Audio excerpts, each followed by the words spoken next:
Bonjour ou bonsoir, selon l'heure à laquelle vous nous regardez, je suis votre chroniqueur audio et animateur de podcast à l'ODJ Média.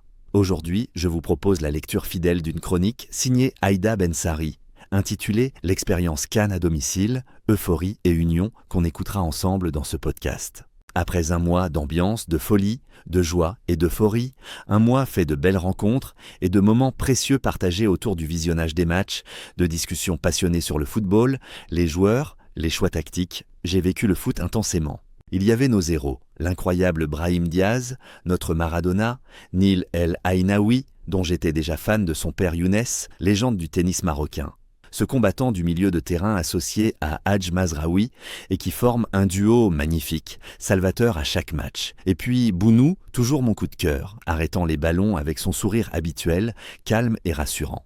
Pendant un mois, j'ai vécu le football les yeux brillants, comme un enfant émerveillé par la beauté des stades, la qualité des infrastructures et surtout par les gens. Pendant un mois, Rabat a vibré. Rabat l'ennuyeuse ne s'endormait plus. Malgré la pluie et le froid, les bâtisses étaient en dehors le soir, dans de nombreux quartiers, dans les cafés, notamment en Médina où se retrouvaient touristes, fans et habitants. On échangeait dans la bonne humeur, on souriait, on chantait, on se chambrait gentiment autour des pronostics de chaque match. On faisait des paris. On partageait des moments simples et sincères. Au-delà des stades, il fallait aussi gérer les fan zones à travers les villes du royaume. Le football avait envahi l'espace public, créant du lien, de la joie, de la communion. Malheureusement, cette ambiance exceptionnelle a été ternie par une vague de fake news et une campagne de dénigrement sans précédent visant le Maroc, accusations de corruption, théories du complot. Ces discours, alimentés par les réseaux sociaux, ont largement dépassé la sphère du virtuel. Une situation qui est sans doute le reflet de la faiblesse de nos médias, de nos journalistes, incapables de contrer ce narratif en expliquant la réalité, en donnant des informations fiables, des faits et des chiffres. L'image du football africain entaché, il m'a fallu du silence.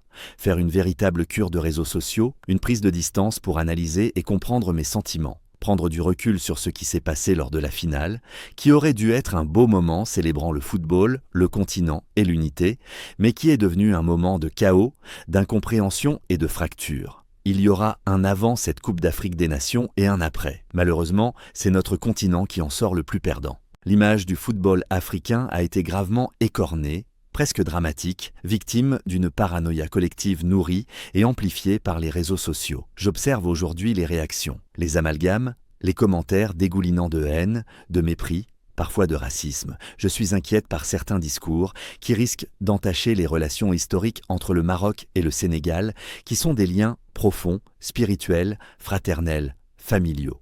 Aujourd'hui, j'ai besoin de m'exprimer. Comme une forme de thérapie. Je ne suis pas triste parce que nous n'avons pas gagné cette CAN tant désirée, mais je suis déçu par la fin de cette belle aventure humaine, par l'échec symbolique de ce qui aurait dû être une épopée et par l'image renvoyée de notre continent. Nous avons tous rêvé de cette victoire. Pour ma génération en particulier, marquée par les anciennes compétitions, par ce syndrome persistant, cette barrière invisible que nous n'arrivions jamais à franchir, le quart de finale. Depuis la Coupe du Monde au Qatar, quelque chose a changé. Nous aimons cette équipe qui n'a peur de rien, qui ose, qui a faim de victoire. Des jeunes, talentueux, porteurs de valeurs fortes. d'Hernania, nous ne sommes pas de simples fans, nous sommes attachés à notre équipe, à nos joueurs, à ce rêve collectif de gagner. Nous avons rêvé ensemble, mais aucune injustice au monde ne nous rendra haineux.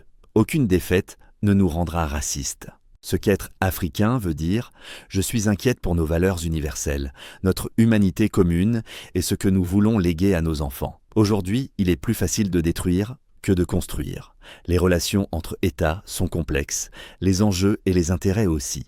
La véritable bataille est de protéger nos valeurs, nos liens et faire attention aux discours haineux.